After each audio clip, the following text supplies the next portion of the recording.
No estaba buscando anomalías arquitectónicas cuando encontré la fotografía.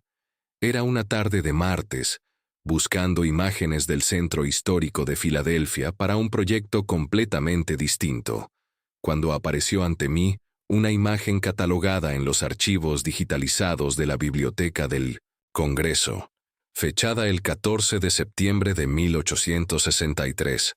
En ella aparece una calle ordinaria, adoquines mojados por una lluvia reciente, edificios administrativos de 3 pisos alineados con esa severidad característica de la arquitectura institucional del siglo XIX.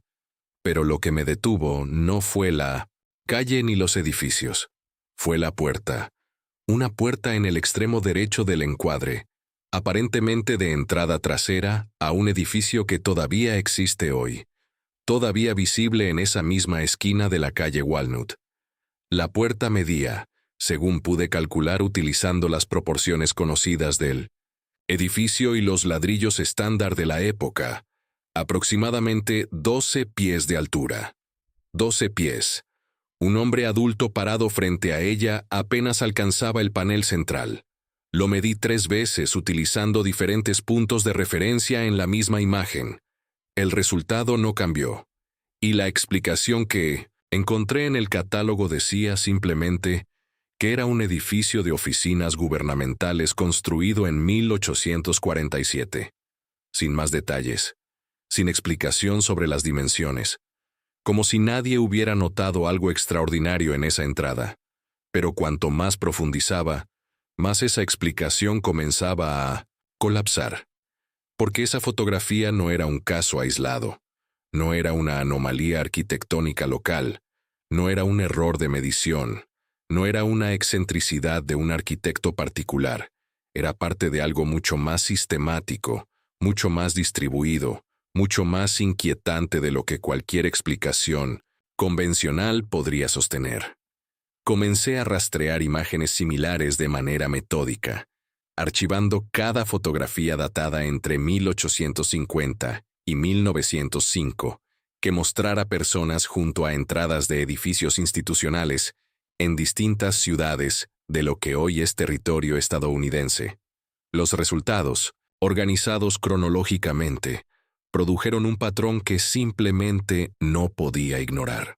En una fotografía del archivo histórico de la ciudad de Chicago, catalogada como perteneciente al año 1871, semanas antes del gran incendio, aparece un grupo de trabajadores frente al edificio de la Junta de Comercio en la calle La Salle.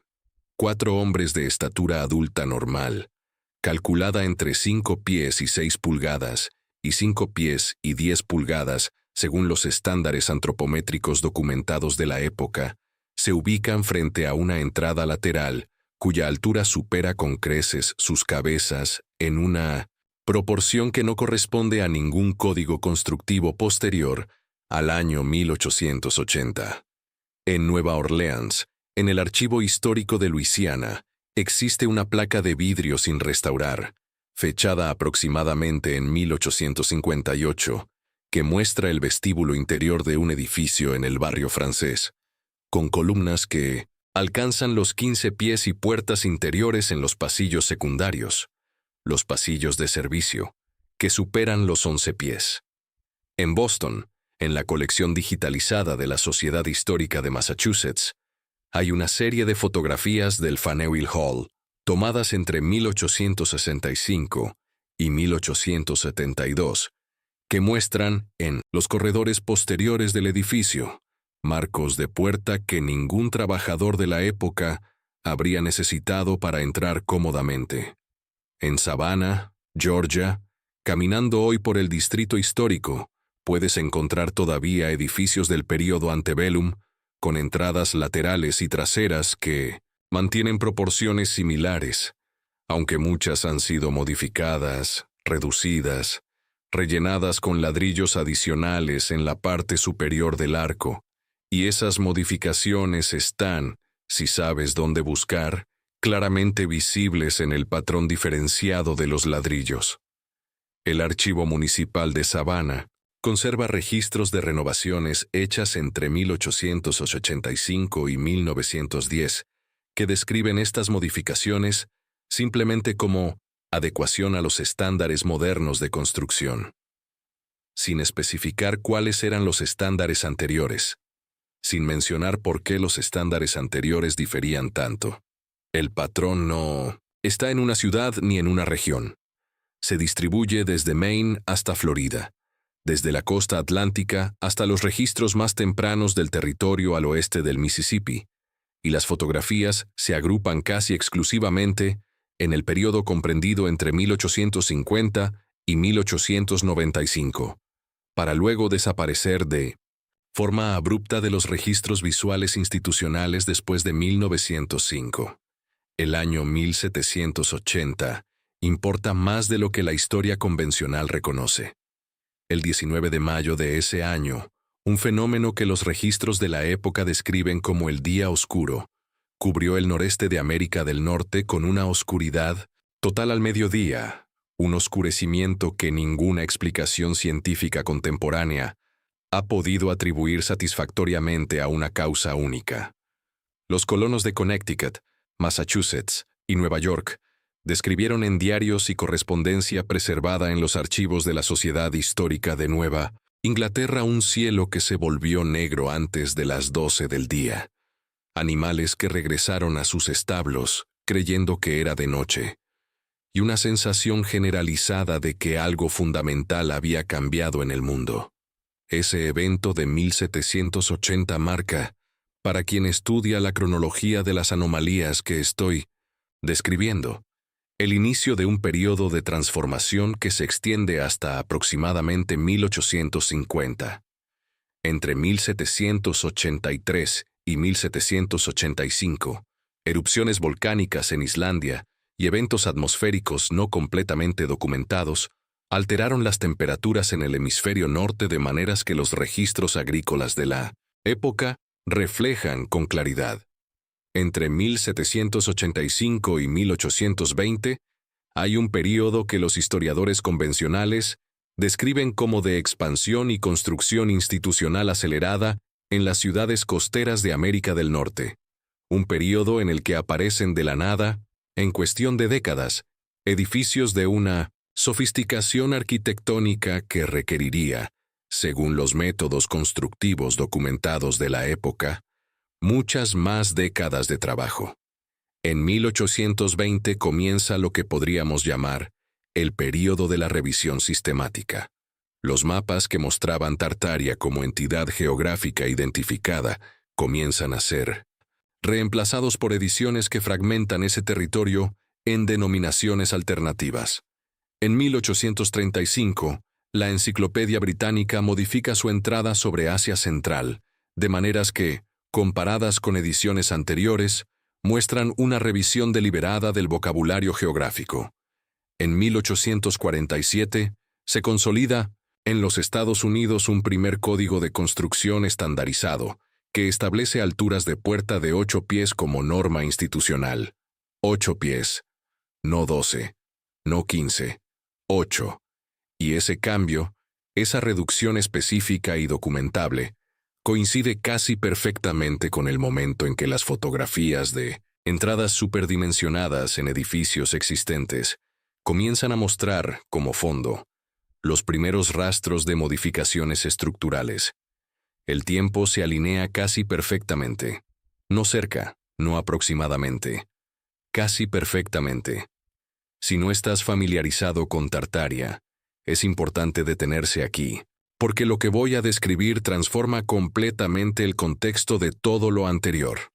Tartaria, o Gran Tartaria, aparece en mapas europeos desde el siglo XVI hasta bien entrado el siglo XVIII, como una entidad geopolítica de dimensiones continentales, abarcando desde el este de Europa hasta el Pacífico, desde el Ártico hasta las fronteras del mundo islámico y chino. No era una descripción vaga de tierras desconocidas, era una entidad con nombre, con subdivisiones regionales identificadas, con referencias en las enciclopedias más reputadas de la Europa ilustrada. La Enciclopedia Británica de 1771, primera edición, dedica una entrada extensa a Tartaria describiendo su gobierno, sus ciudades, su extensión. El Atlas de Guillaume de Lisle de 1706 la muestra con fronteras precisas. Los mapas jesuitas del siglo XVIII la nombran consistentemente. Y luego, entre 1790 y 1850, la palabra simplemente comienza a desaparecer.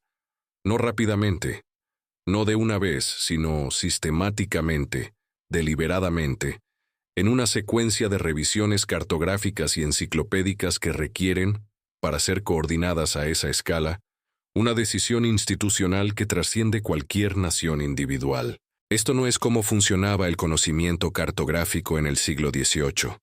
Los mapas del período ilustrado no se revisaban por moda ni por capricho. Se revisaban cuando había nuevas exploraciones, nuevas mediciones, nuevas realidades políticas. ¿Cuál fue la nueva realidad política que justificó borrar una entidad del tamaño de un continente de todos los registros simultáneamente? ¿Quién coordinó esa revisión entre los imperios ruso, británico, francés y los estados emergentes de América? Y si estás viendo esto por primera vez, si es tu primer encuentro con este tema, me gustaría que lo dejaras en los comentarios, porque quiero saber desde dónde estás llegando a estas preguntas. Pero volvamos a los edificios, porque los edificios son evidencia física que no puede ser simplemente reescrita. En San Petersburgo, edificios administrativos del siglo XVIII tienen puertas de 12 pies, en pasillos traseros y corredores de servicio, que ningún criterio estético convencional justifica. En Buenos Aires, el Cabildo Histórico, cuya construcción oficial se atribuye al período colonial español, tiene en sus galerías interiores proporciones de arco y altura que superan consistentemente las necesidades de una población de estatura estándar. En Ciudad de México, en los edificios del centro histórico que sobrevivieron al período de renovación del Porfiriato, hay evidencia de pisos enterrados, de ventanas que hoy se ven al nivel de la acera y que originalmente eran ventanas de planta baja, lo que implica que el nivel del suelo subió, que hubo un enterramiento, gradual o catastrófico, de estructuras que originalmente se elevaban sobre una superficie diferente. En Estambul, Praga, Viena y Lyon, el patrón se repite con esa precisión inquietante que, una vez que la ves, no puedes dejar de verla. Ciudades con núcleos históricos donde los primeros pisos de edificios institucionales están parcialmente enterrados, donde las escaleras de entrada descienden hacia lo que debería ser el nivel de la calle, pero que en realidad es ya un primer piso soterrado, donde las proporciones de ventanas y arcos en esos pisos enterrados corresponden a una escala que no corresponde a la escala humana estándar. En Cincinnati, Ohio, existe documentación municipal de 1892 que describe la excavación de lo que los registros llaman estructuras preexistentes durante trabajos de canalización, estructuras que nadie había registrado haber construido. El informe está en los archivos de la Biblioteca Pública de Cincinnati.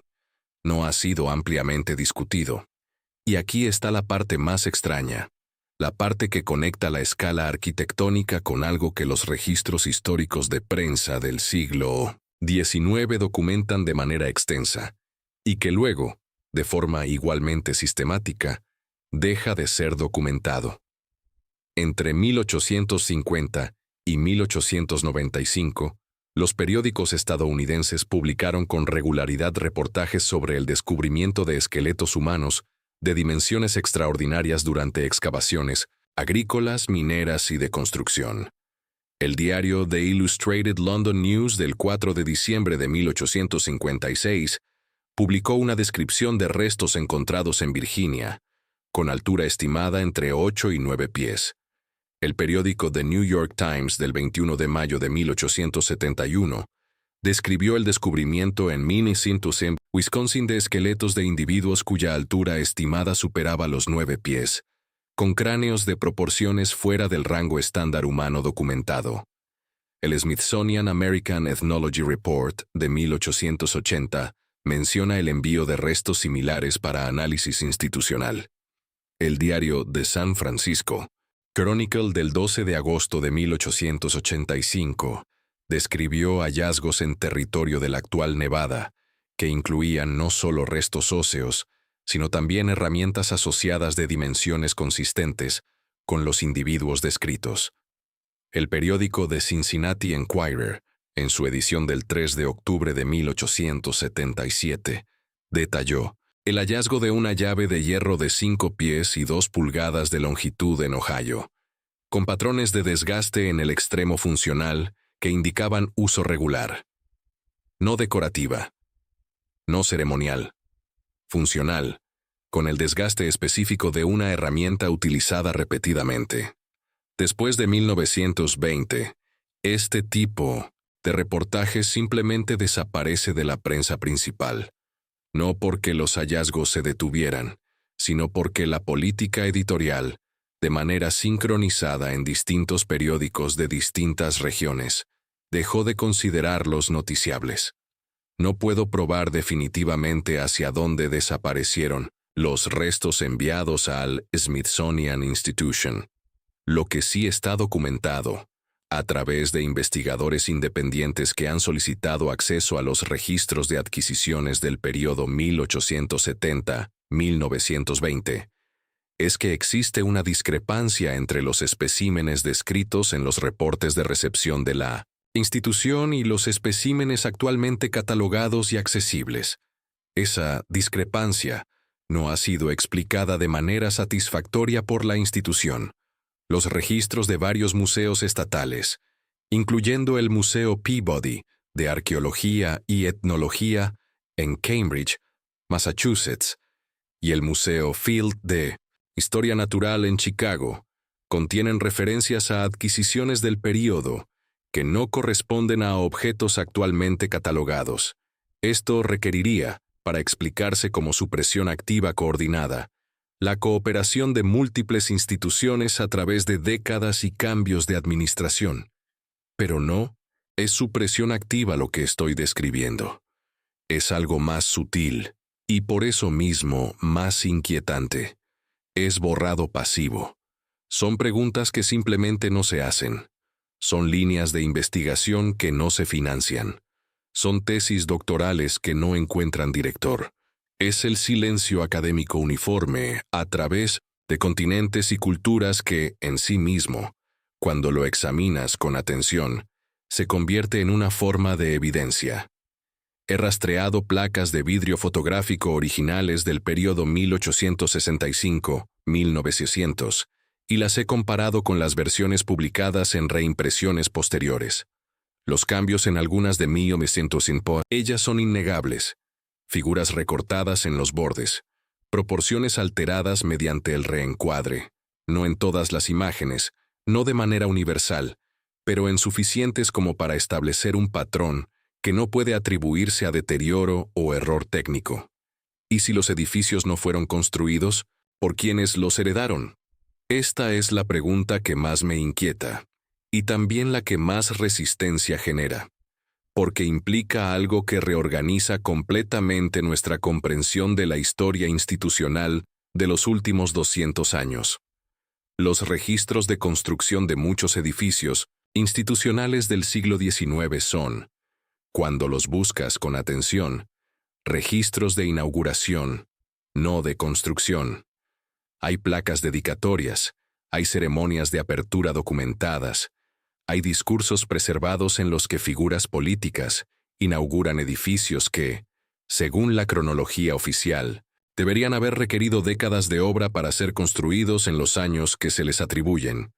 Pero los registros de las obras en sí, los contratos con constructores, los registros de compra de materiales, los registros de pago a trabajadores, son sistemáticamente escasos o directamente inexistentes para el período anterior a 1840 en muchos de estos edificios. Lo que sí existe son registros de renovación, de adecuación, de modificación, como si alguien hubiera encontrado estructuras existentes y las hubiera adaptado a nuevos usos, atribuyéndose su construcción en el proceso. El Lassie Mud Flood. Ese evento de enterramiento masivo que la evidencia arquitectónica y estratigráfica en múltiples ciudades sugiere, habría ocurrido entre finales del siglo XVIII y mediados del XIX. Podría ser el mecanismo explicativo. No necesariamente una inundación de agua, sino una acumulación de sedimento, quizás producto de un evento atmosférico o geológico de magnitud suficiente como para elevar el nivel del suelo varios pies en décadas o en años, enterrando pisos inferiores, convirtiendo ventanas de planta baja en ventanas de sótano, creando el patrón que podemos verificar hoy en 1900 en ciudades de Europa y América. Y si en ese proceso de reset, de enterramiento y reorganización, los administradores originales de esas estructuras, los ocupantes para cuya escala habían sido diseñadas, desaparecieron, entonces quienes emergieron del período de caos habrían encontrado ciudades parcialmente enterradas, edificios parcialmente llenos de sedimento, tecnología que no comprendían del todo, y habrían hecho lo que cualquier civilización en ascenso hace: reclamar la herencia como propia y comenzar a reducir gradualmente lo que no podían mantener a escala. No tengo respuestas definitivas. No estoy seguro de que alguien las tenga en este momento, pero tengo preguntas que no puedo dejar de hacer y que espero que tú tampoco puedas dejar de hacerte una vez que hayas llegado hasta aquí. ¿Por qué las fotografías de entradas superdimensionadas se detienen abruptamente después de 1905? ¿Por qué los reportajes sobre esqueletos gigantes desaparecen de la prensa principal después de 1920? ¿Por qué los registros de construcción de edificios institucionales anteriores a 1840 son tan consistentemente escasos? ¿Por qué el nivel del suelo en los centros históricos de ciudades como Cincinnati, Boston, Chicago y Ciudad de México es mediblemente más alto que el nivel original de los primeros pisos de sus edificios más antiguos? ¿Por qué Tartaria desaparece de los mapas en el mismo período en que los edificios a escala no humana comienzan a ser modificados? ¿Por qué la estandarización de la altura de puertas en 8 pies coincide cronológicamente con el fin del período de herencia arquitectónica? ¿Quién coordinó la revisión cartográfica entre los imperios ruso, británico, francés, americano y chino, imperios que competían entre sí en casi todos los demás aspectos de la política global? ¿Por qué las herramientas de hierro de 5 y 6 pies encontradas en Ohio en 1877 no se conservan en ningún museo accesible? ¿Qué es exactamente lo que los registros de adquisiciones del Smithsonian del período 1870-1920 describen que ya no puede verificarse físicamente? ¿Por qué las placas fotográficas originales difieren de sus reimpresiones posteriores en puntos específicos relacionados con la escala de figuras humanas? ¿Qué perdimos en el período entre 1780 y 1850 que no hemos podido reconstruir desde entonces? ¿Qué tecnología operaban esas estructuras que hoy interpretamos como puramente decorativas? ¿Para quién fueron diseñadas escaleras con pasamanos a 4 pies de altura y peldaños de 18 pulgadas de profundidad?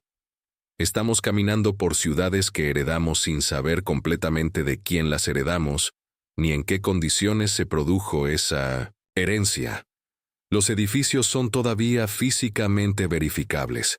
Las fotografías existen todavía en archivos que no han sido completamente digitalizados. Los registros de prensa del siglo XIX están todavía parcialmente accesibles en hemerotecas de acceso público. La evidencia no ha desaparecido por completo. Está enterrada como los primeros pisos de esos edificios, esperando las preguntas correctas. Estamos recuperando fragmentos de una comprensión que una vez existió y que de algún modo, en el caos de ese período de reset, se perdió o se hizo perder. Si has visto estos edificios, si has caminado por esos pasillos traseros y has sentido que algo en las proporciones no termina de encajar con lo que te enseñaron, compártelo en los comentarios. Si sabes de edificios específicos en tu ciudad con estas anomalías, con pisos enterrados, con entradas de dimensiones imposibles para el uso humano estándar, con herramientas o muebles fuera de escala en colecciones locales, escríbelo. Porque esta investigación se construye con cada nueva ubicación, con cada nueva fotografía, con cada nueva pregunta que alguien hace desde un lugar del mundo, donde los edificios todavía guardan, en sus proporciones, la memoria de quienes los habitaron antes de que aprendiéramos a olvidarlos.